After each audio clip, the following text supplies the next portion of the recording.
बच्चों पिछले टर्न पर हमने पाठ 8 पढ़ा था सेकंड क्लास में हिंदी का, जिसका नाम था ऊटी की सैर। तो ये हमने सारा पढ़ लिया था, इसके शब्द अर्थ भी कर लिए थे और इसके बाद इसके क्वेश्चन आंसर भी हो गए थे हमारा। अब हम गा नंबर पर आ गए, रिक्त स्थान भरो। तो देखिए ऊटी डैश राज्य में है, तो यहाँ आएगा तमिलनाडु। डैश टॉय ट्रेन से जा सकते हैं, तो कन्नूर टॉय ट्रेन से जा सकते हैं। फिर देखिए डोडा बेट्टा ऊटी शहर की सबसे ऊंची फिर आएगा पहाड़ी है। वन्य जीव स्थल में हाथी, हिरन, चीतल, सांभर आदि देखे। फिर घा नंबर पर देखिए सही उत्तर पर राइट का चिन्ह लगाइए। तो ऊटी कैसी जगह है, तो हमने पढ़ा था इसमें चैप्टर में पहाड़ी। फिर था मधुमलाई क्या है, तो वन्य जीव स्थल है मधुमलाई, एक जगह का नाम है, वन्य जीव स्थल है जो कि ऊटी झील ऊटी झील पर पर्यटक क्या पकड़ने जाते हैं, क्या पकड़ते हैं, तो मछली। फिर देखिए यहाँ एक एक लाइन में 4-4 शब्द दे रखे हैं, तो इसमें एक बेमेल शब्द है, उसको अलग करके हमें लिखना है। तो देखिए पहाड़, झरना, झील, नदी। तो झरना, झील, नदी सब में पानी होता है, पहाड़ पर नहीं होता है, इसलिए पहाड़ अलग हो गया। हाथी, भालू, गधा, शेर, तो ये जंगली जानवर हैं। हाथी, भालू, गधा, सॉरी हाथी, भालू, शेर और गधा बेमेल शब्द है, वो हमने यहाँ अलग कर दिया। फिर देखिए हवाई जहाज, ट्रेन, बस और पटरी। पटरी पर ट्रेन चलती है, यानी ये चलने वाली जगह है, और बाकी ये सब साधन है ट्रांसपोर्ट के। तो देखिए हवाई जहाज, ट्रेन, बस ये तीनों एक ही उसके हैं, पटरी अलग है, पटरी को हमने अलग कर दिया। इसी तरह मछली, मगरमच्छ, चील, कछुआ, तो ये तीनों पानी के जानवर हैं। चील जबकि उड़ने वाला पक्षी है।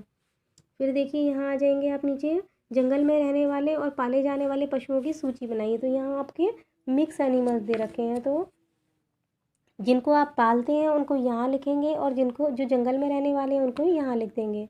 जैसे देखिए पहले यहाँ ये भेड़ का चित्र है, तो भेड़ पाले जाने वाले जानवरों में आएगा, मैंने यहाँ लिखा है। इसी तरह से घोड़ा पाले जाने वाले में आएगा। ये भेड़िया है, तो ये जंगल में रहने वाले जानवर में आएगा। गाय है, तो ये हमने यहाँ लिख दिया। फिर इसके बाद इधर आ जाइए, ये शेर है, तो शेर क्योंकि जंगल में रहने वाला है, जंगल के में यहाँ आएगा।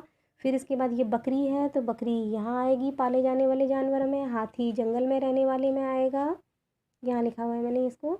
फिर इसके बाद भैंस है, तो भैंस पाले जाने वाले जानवरों में आएगी। उसके बाद यहाँ बाघ दिया है, तो बाघ जंगली जानवरों में आएगा। इसके बाद गधा है, तो गधा भी पाले जाने वाले जानवरों में आएगा।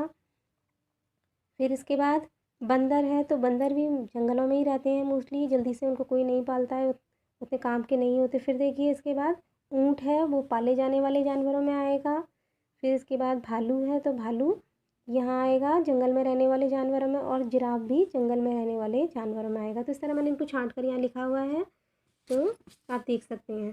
तो आपको कॉपी में क्या क्या करना है, तो जो मैंने टिक लगा करके दिया है केवल वही आप कॉपी में लिखेंगे। यानी गा नंबर पर ये जो दिया है इसको आपको कॉपी में लिखना है, और इसके बाद में कि जंगल में रहने वाले और पाले जाने वाले जानवरों को जो मैंने अलग अलग लिखा है, पिक्चर कुछ नहीं बनाना है आपको, केवल यही लिखने हैं। जंगल में रहने वाले और पालतू जानवर, केवल 2 ही चीज़ों को इनको कॉपी में फिल करेंगे, एक ये और दूसरा ये। आई होप कि सबको समझ में आ गया होगा। Thank you.